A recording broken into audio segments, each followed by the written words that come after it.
Hello and welcome to the Martini Shot. My name is Brandon and today I'm going to be reviewing the 2022 biopic, and I use that term rather loosely, Blonde. But before I do that, get ready to sing happy birthday with a deliciously decadent champagne cocktail I've named Norma Jeane. And hey, if you enjoy movie reviews and movie-themed cocktails, be sure to leave a like if you'd like to help support the channel. Marilyn Monroe is without a doubt one of the most long-standing icons of pop culture despite her relatively short time spent in it. It's no surprise to see many things adorned with her name, from roses to champagne to, you guessed it, cocktails.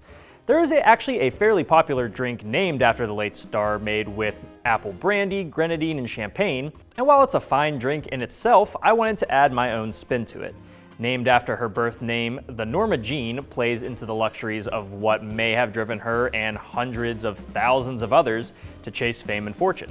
Instead of grenadine, I instead opted to use sweet maraschino cherry syrup and built upon the desserty nature of the drink with some creme de cacao. Its upfront fruit notes are followed by the dryness of the champagne with the lingering flavor of chocolate left on your tongue. Hope it would have made her proud. Let's get into it. All right, so this is actually a very simple drink to build. You don't need a mixing glass, you don't need a shaker, you don't even need ice. All you need is just a champagne flute and some champagne that you will be chilling until you need to use it. So let's go ahead and start with our main alcohol. That will be our apple brandy. Apple brandy is very, very good, especially if you're not into whiskey. This is a very good way of easing yourself into whiskey. It has a lot of similar notes to it, but it has that crisp freshness of apple that makes it very, very palatable. And we are gonna be doing 2 ounces of the apple brandy. All right, next we're gonna be throwing in just a little bit of creme de cacao. This is going to bring in a suitable amount of chocolate taste to it. Even though we're only gonna be using a little bit, it's going to make this very dessert-like. I do wanna make mention that you wanna use the clear creme de cacao. There are some thicker ones closer to more chocolate liqueurs, but that's gonna kind of mess with the consistency once you add that champagne. Not really gonna be very palatable, so definitely go with the clear version. And we're gonna do half an ounce of the creme de cacao. Now you may have used maraschino cherries in your cocktail before, but have you ever actually used the syrup that the cherries are swimming in? Well, you're gonna be doing that now. We are gonna be doing about half an ounce of it to kind of add a unique form of sweetness that comes from these candy-like cherries. And like I said, half an ounce of the cherry syrup. You can set those cherries to the side. We're gonna be coming back to them. So let's go ahead now and top us off with some champagne. Give it a quick little stir just to combine everything. And now we can go ahead and garnish this with a couple of maraschino cherries. Just get a toothpick and put as many as you like on there. All right, and there you go. Now you have the Norma Jeane.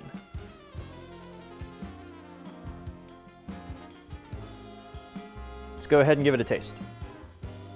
Yeah, so like I was saying earlier, you get a very upfront sweetness from that cherry syrup, but then it really quickly kind of gives way into the body of the drink, which is the champagne, and that dryness. And once that comes in, the chocolate starts to come in as well. Hits you in your tongue, it kind of sits on the roof of your mouth and kind of stays there. It's very well bodied, which I think is a very, very good combination alongside some of these other ingredients. The Applejack isn't as prominent of a player, but there is a underlying crispness that kind of comes with the initial sip that also gives you that cherry flavor. So yeah, this is a well-balanced cocktail that I think is very, very good for parties, or if you're just looking for something that's a little bit desserty, but maybe you don't want something as heavy as something that would use a chocolate liqueur. Now that we have our drink, let's dive straight into the review of Blonde. The biggest word of caution I could give for this film does not revolve around its frequent use of nudity and sex or its violence towards women, but rather that the film is more or less an expressed work of fiction. While some of this film is anchored in reality, there are very significant moments that are fabricated to an extent. This kind of story approach is pretty consistent with director Andrew Dominik, director of Chopper, Killing Them Softly, and that very long-titled movie I like to reference but haven't actually seen. Dominik dwells in the realm of the modern myth, taking these historical figures and somewhat stretching the truth. This approach makes a lot of sense considering the divide between what we know as fact and what we speculate and gossip about occurs constantly when speaking on any historical figure of the past. Marilyn Monroe is no exception. She's one of the most recognizable figures of Hollywood's yesteryear, whose influence is still felt today in both style and fashion. But to the surprise of very few, Marilyn's legacy is also garnished with shadows and tragedy. Time has certainly shed light on the truth of Marilyn's suffering behind closed doors, and naturally, this meant Hollywood would try to capitalize on it. While there have been several interpretations of Marilyn's life, Blonde stands to be one of the most accessible ones due to its easy availability through Netflix. And boy, isn't that a damn shame. Blonde is a typhoon of pain, pity, and suffering that paints Marilyn's career and struggles in an exaggerated light that truthfully does little for her legacy. Although stylistically interesting in its approach, the core of the film feels noticeably tasteless in its portrayal of the late actress, limiting her existence to nothing but her trauma, which in turn removes much needed depth to the subject. People have hated this film since it hit the streaming platform. Let's find out why. We of course have to start with the Blonde herself, portrayed by Ana de Armas. Usually these biopic films, regardless of their quality, can usually churn out a decent lead performance for its subject. De Armas is a competent actress, and we get glimpses of her talent through some highly emotional and devastating scenes where she experiences loss, grief, humiliation, and sometimes a combination of all three. My issue is this is pretty much all we get from her. The character of Norma Jeane is so infantilized, so without agency of her own, that her helplessness and suffering borders on absurdity. Maybe this was the point, as the film opts to present her as a parody of a Greek tragedy, focusing on exaggerations of the truth to drive home heavy-handed facts. Hollywood sucks. We know. De Armas unfortunately brings little to the legacy of her subject, simplifying her down to her lowest points in her life. Not to say Marilyn's actual life wasn't a tragedy in itself, but this interpretation transforms her into a lightning rod of sorrow and pain that does little outside of repetitive gut punches.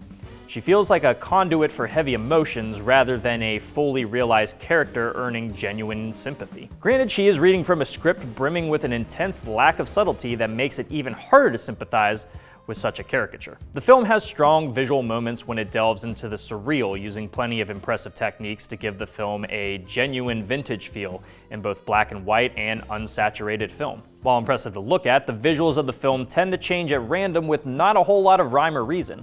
There's no real discernible pattern to this decision, and truthfully, it got annoying to watch the color palette and the aspect ratio change so frequently. This could have been useful to differentiate time periods or which identity of Marilyn was in focus, but I couldn't find any coherence in it. Speaking on that identity, the film makes it a point to focus on the idea of Marilyn Monroe, what the world sees her as, rather than the real person. But doing so creates such a disconnect for the audience because when we see just the image, it's hard to create an emotional connection. We have an emotional response to seeing the hardship she faces, but I didn't really feel anything for the character because she's hardly a character. This film almost seems like it was done to spite the memory of Miss Monroe. She's portrayed in such a way that draws little sympathy, with even its most heinous and shocking moments feeling cheap and exploitive. It shows a lack of respect or even care for the real person, whittling her down to her lowest periods with some of the most questionable narrative framing imaginable. Like she has a full-on conversation with her fetus, who blames her for getting an abortion prior in her life, which to my knowledge did not happen. And to those saying it's fiction, it's fictionalized, I ask, to what end? What is this doing for anyone? For Marilyn? For Hollywood?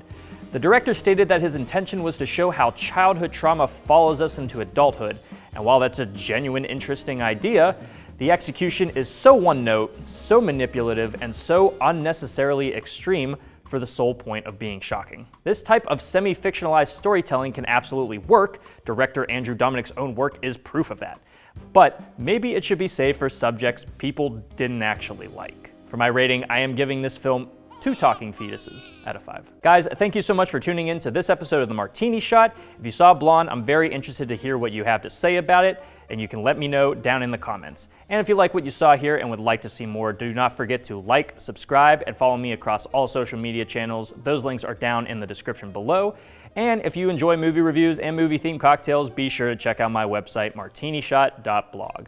Until next time, thank you again for watching. I will see you in the next one. Live deliciously, but please remember to drink responsibly.